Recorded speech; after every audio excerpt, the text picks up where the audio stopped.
let's do kind of a temperature gauge. Are we a little bit ahead of where consumers are, or are we, we talk about all this stuff, and it's exciting and huge potential, but where are we kind of like in the reality of CTV advertising versus where folks are?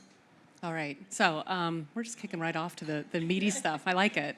So many of you know, because we were all in it, the pandemic really accelerated a lot of streaming and connected TV watching.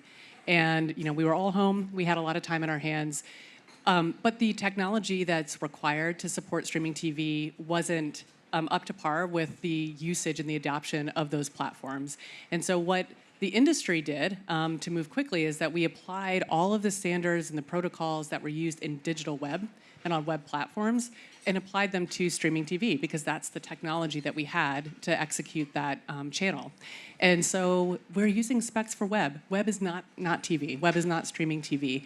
The last time the specs were updated were 2016, and that's what we were using.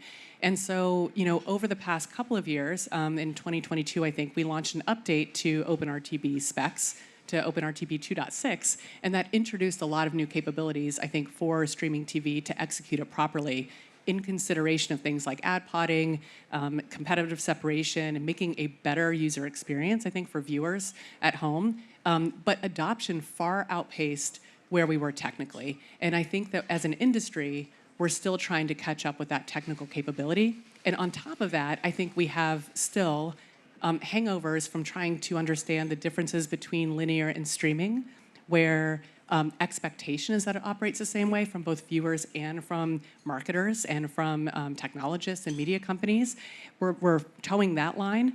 And at the same time, the technical capabilities to get there are still a bit far behind. And so the digital people are trying to push digital standards and technology, and the linear people are trying to get up to speed on digital standards and technology, and then we're all kind of hopefully driving some innovation forward, but we're much slower than consumers in making it work really well for them. Megan, do you find that as much as we talk about interactive ads and all these crazy, amazing targeting things we can do, that almost like the programmatic advertising had a little more time to build the pipes and the plumbing, and maybe I remember it that way at least. And this happened so fast that we were not maybe ahead of, we weren't able to catch up the way we would like to. Yeah, I mean, it's funny, as you were describing, we've got the linear side and the CTV. I'm like, and agencies are somewhere in the middle. I think part of the challenge is planning and buying CTV is not the same as planning and buying linear TV, and yet within the world of media, we had linear TV buyers all of a sudden have to buy CTV, right? And that's just a different mindset. So I fully agree. I think consumers are very much there. In fact, I think these days, the next generation that's deciding how they want to consume video content is choosing CTV and streaming over linear.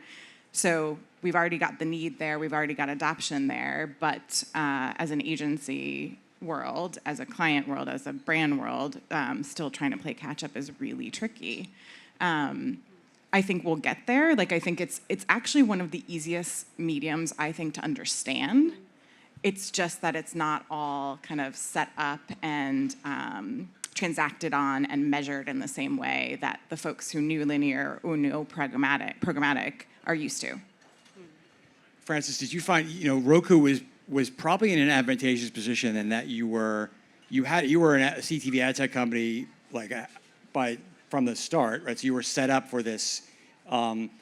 Were you able to take advantage of all the capabilities that you hoped for, but still trying to bring the industry along the last couple of years?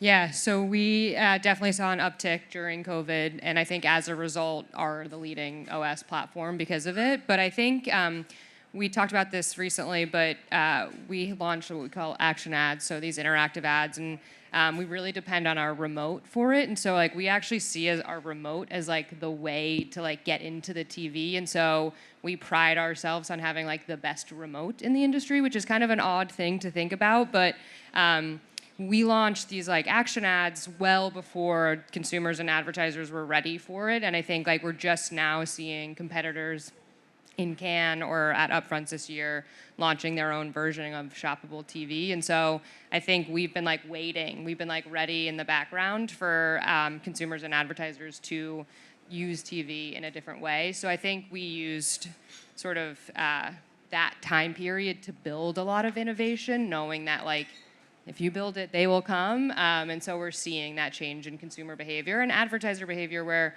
no one really bought that product from us 2 or 3 years ago when we built it, but now people are asking us for like lead gen capabilities in a CTV environment, which is just a new thing that people aren't used to doing. Yeah, I definitely want to come back to the shoppable TV topic. Tammy, let's bring you into the conversation. So we talked about this race ahead that this industry's felt in the last couple of years. Where do you see things moving maybe faster than we talk about our capabilities, and what can we learn from there's a lot of like, I don't want to do exactly what we did in display because of X, Y, Z. What can we learn from that era? I mean, I think one of the reasons why we decided to enter the CTV space was because we saw a real gap in how media owners were monetizing. So the actual pipes, like Lori was saying, the programmatic pipes were broken, and in many ways, the infrastructure was outdated. So one of the things we learned by doing online and web video for over a decade was just that infrastructure matters.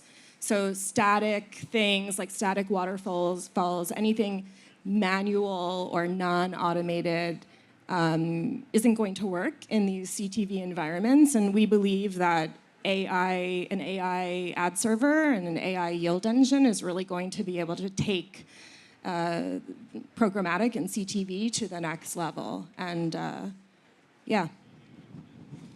Megan, you mentioned how it's a pretty easy to understand medium for the most part. So that bodes well for more dollars and more brands doing, jumping in. What's missing? Like what's your big pain point? Is it better infrastructure like we've been talking about, better measurement, cross-platform, combination of those things? Yes, and, right? So to me, it's a few things. I think the first certainly is the infrastructure and the fact that the infrastructure is different partner by partner by partner, right? Yeah. So we've created a newly kind of fragmented marketplace. Someone earlier this week used the expression, we're operating now in the hedged gardens. I love that. Where you can kind of see through, but it's not quite connected. And I kind of think that is the world of CTV, and I'm going to steal that and use it for all of eternity. So to me, it's the infrastructure. It is certainly measurement, but it's measurement in two ways. It's standardization across partners that is lacking today. It's also the fact that a lot of brands still rely on MMM, and CTV has not caught up to MMM saying linear, linear, linear. So that's a challenge. And then I think the other is just understanding that fragmentation in terms of so many options and so many different places to get content is not a bad thing. You can still scale reach against audiences, but it is not the same method. It's not the same approach that you might have used in linear. So those are all things I think we're tackling, and we want to be able to point to the numbers and say, the upfront was great for CTV this year, right? We want to point to the numbers and say, that's where all the content people are talking about is. But as you're trying to get organizations to understand that we're talking about something different than legacy media, those are the challenges we're constantly educating. All right, hold that MMM thought. Coming back to that, but Francis, you alluded to the fragmentation. Everybody's got their own system. We're doing walled gardens. You guys had some actually pretty interesting news this week. I think you fixed it. Tell us what's behind. Tell us about that and what's going on and how that might change things. Put a lot of holes in the hedges. I think like two things. I actually want to first comment on the fragmentation because that's something that Roku as like a UI is trying to solve. The NFL has 9 different streaming partners. If you wake up on a Sunday, you don't know where to go. And so we're trying to solve that for consumers by the way we deliver on discovery in our UI with sports zones and things like that. But the news people more care about this week is our partnership with Amazon, who's our former employer as well. So that's exciting. But yeah, we've taken down some of like the walls and the hedges, and we've synced our identity. So as we talk about addressability, we've unlocked that for anyone who uses Amazon DSP. They can now reach with deterministic, authenticated, logged-in users the entire Roku operating system. So it works on inventory that not only like we own and operate, but also the entire operating system, which is really unique to this partnership. A lot of people are like, wait, aren't they your competitor? Yeah, you guys hate each other, right? Yeah, but I heard someone on the last panel say like, like what rises all ships, and I think this is a partnership that does, and I think Roku took a concerted effort in the last couple of years to be interoperable and meet our buyers where they want to be, and the best way to do that is more integrations and then make those integrations deeper than what they were before. So we always had a partnership with Amazon, but we called them like dumb pipes because like the audiences didn't actually work, and so we've just made it smarter, which arguably for like advertisers, now their media is addressable and measurable in a deterministic fashion, but for consumers, it's going to make frequency capping better for them. And so we care deeply about our consumers. As a watcher of streaming TV, I care about my ad experience. And so in our testing, we saw a 30% reduction in frequency, which is really exciting, again, not only for advertisers, but also for consumers who are getting served ads on every device that they now have. Laura, you see across all of this landscape a lot. How significant is it? You're going to have different clients with different needs, but this going towards a unified identifier or simplifying that with the view of a consumer across all these platforms, hopefully you can control things you want to control. How significant are those things? They're huge, and I think that's really exciting. Francis, congrats. It's a baby step, and it's a microcosm of what has to happen across the different platforms and the amount of demand that still exists. There's a tremendous amount of supply bought and sold in different ways, and so the interoperability is a really big need still because it's so fragmented. I think that's a great step, but it's hard to get everyone rallied around the ecosystem at the same time.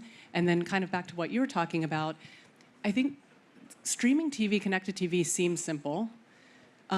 I think it needs an entirely new construct or framework because, again, linear is trying to apply what they know of viewers and the experience and what they need out of it to base their historic measurement in the way they bought. And digital is trying to force these things in. So I think, we'll talk about shoppable, I'm sure, at some point, but things that we know that we expect from digital outcomes or interoperability, we're sort of pushing it on the viewer. And I'm not sure that we contemplate enough what a new viewer experience looks like in this environment that they assume is TV, but they're also holding their phones in their hands at the exact same time.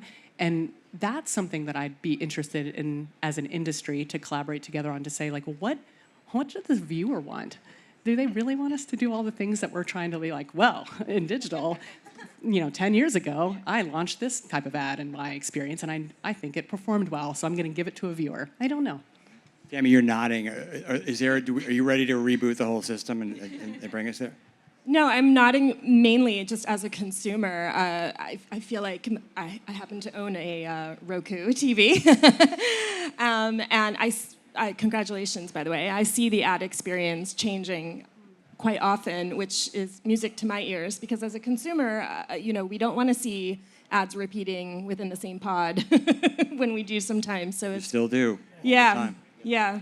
But yeah, no, I think we are, again, it comes back to infrastructure. And for us, it's not about retrofitting something from the web to CTV. We are really thinking about rethinking the entire yield experience for the CTV environments. And eventually that, always comes back to the end user and how, we care about the user experience as well, and we want to make sure consumers are getting what they want, while media owners are also being able to generate some revenue. So. All right, Megan, let's come back to shoppable. A lot of excitement. It still feels like, I don't know how, I guess we have to be really patient in expecting this to happen overnight. But it's interesting, like you mentioned, Francis, the remote is a entry point for one player. Some others are pushing voice or connected with your phone. Are you guys doing a lot of testing there? Is there excitement from clients? Is it still early? Like, what's going on? What do you need there? Yeah, I mean, I think for us at Digitas, we really like testing into new formats. I mean, we've had a lot of conversations here at Cannes about kind of what could we do together. And a lot of that, going back to your point, is grounded in how does your audience like to consume this content? How does your audience want to engage? If they're in the middle of watching something that they're not thinking about buying toothpaste, am I trying to give them a click to buy toothpaste ad, right? And so I think for us, shoppability anywhere is really critical if that's what the consumer wants to do. So I believe very strongly in this idea of making media shoppable, and most media can be commerce, but it shouldn't be intrusive, and it needs to consider, is that person, like you said, sitting on the couch with a phone in hand, or are they, Yes.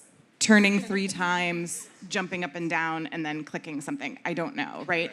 And I You don't want to do it different ways every time. Right. And so I think that's where, I actually believe some of the content integrations are the most interesting thing that we can do with some of these partners, where it's so authentic to the experience that the viewer is having. But at other times, again, I think it's a synced experience. It's using the device that we have in our hands at all times, the same way we have done for out of home, right? We've created that for a lot of other behaviors. And so for us, I think we're not trying to force something that doesn't exist. Laura, you're nodding. Do you think consumers, they seem to like to buy stuff online. They seem to like to have the option of commerce. But are we possibly going too fast to try and push commerce into television? I think we'll do it anyway, because as an industry, I think we do want to innovate and push forward. There's a number of studies, eMarketer published one, Innovid published one, that show that consumers will say that they would scan a QR code, but in reality, it's like the Innovid one was 0.004% of those people actually did it. And so I think it will happen eventually, because there's the Like It app. There's a lot of apps available where if you see something that you like somebody's wearing and you want to get that, that's a useful service to people. But it does come down to viewer experience. And so I think we're attempting to force some of the application and the capabilities before and in ways that consumers may not expect. But I think once we find a fairly consistent and seamless integrated experience for a viewer at the right time, that's when we'll nail it. But right now, there's a dissonance between the laid-back experience that we've been talking about for many, many years of TV. I'm in laid back. I'm in a different mindset. Now we're saying, but they're ready to click and shop and do commerce. Right. And so I think that's a dissonance that we'll figure out over time, but we are a little bit ahead of, I think, where viewers not just say they might want that, but I think what they're actually doing is different. I think I think you have to stay ahead to get ahead, right? And I think I always refer to, there's a video from the OG American Idol of Ryan Seacrest being text, but it was during T9, so it was you have to press 7 times to actually get it. But the original American Idol, he had to teach, right, the consumer how to text to vote, because that wasn't a thing that was part of the TV experience. And so we need to, I think, as an industry, test those waters with consumers to say hey, click OK on your remote to get that second screen experience. We'll send you a text message with the deep link to go to whatever commerce shopping that you're going to. So I think we're in season 1 of American Idol, but for shoppable TV, and just we need to teach the consumers that this is an option. So I think I agree with you, but I also in ways I'm I worked at Amazon, right? No one asked for Prime shipping, but it was a good idea, and so I think that's the way that the industry needs to continue to innovate to get ahead, right? We don't want to fall behind, and we have a unique opportunity right now, especially when people are on their phone while watching a TV. So can we connect those devices in real time? Megan, let's get back to MMMs. Which is a total left turn.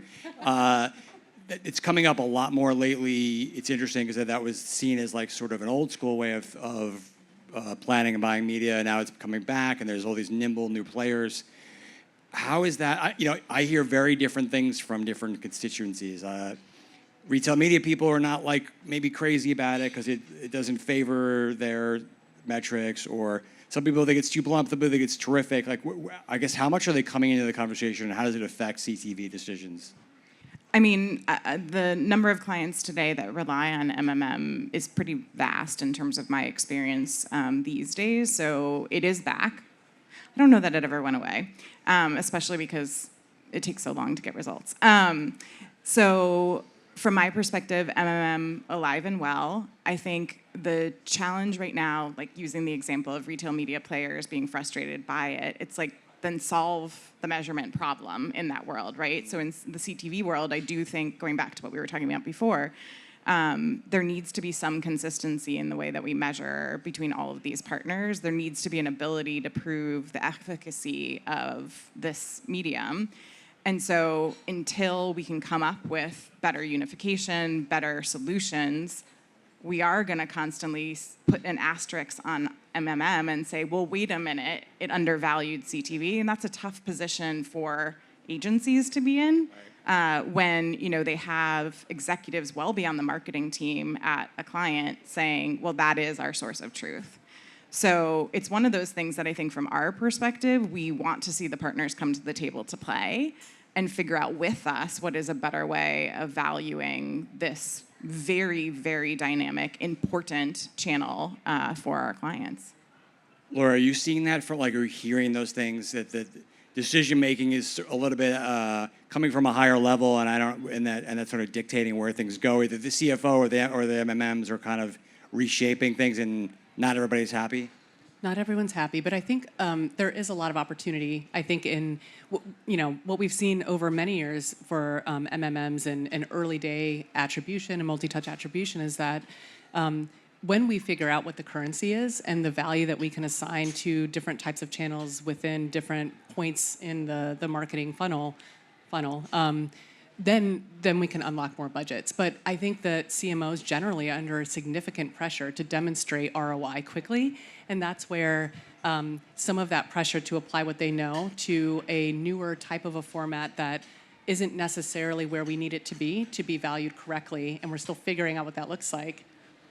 Yeah. I saw your face. You were like ready to party. Yeah. MMMs. Woo. Yeah. I feel that way too. But I think we're on the right trajectory, and I think it is about testing and determining then the long-term value, because MMMs, to your point, they are not necessarily quick. And so if you're making snap decisions about how to optimize media in real time for this format, then it's not practical in terms of the long-term value and the influence that this channel will have on moving pallets or whatever the outcome is over time for your customer.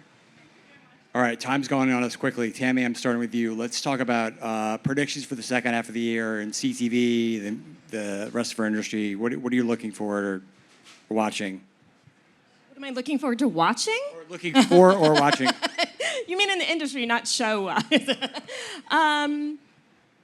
I think AI is going to become more part of the equation in CTV. I think that it's going to really, things like yield intelligence and real-time decisioning powered by AI is going to soon become the default. And it's really going to open up new monetization opportunities for media owners. Interesting. Francis?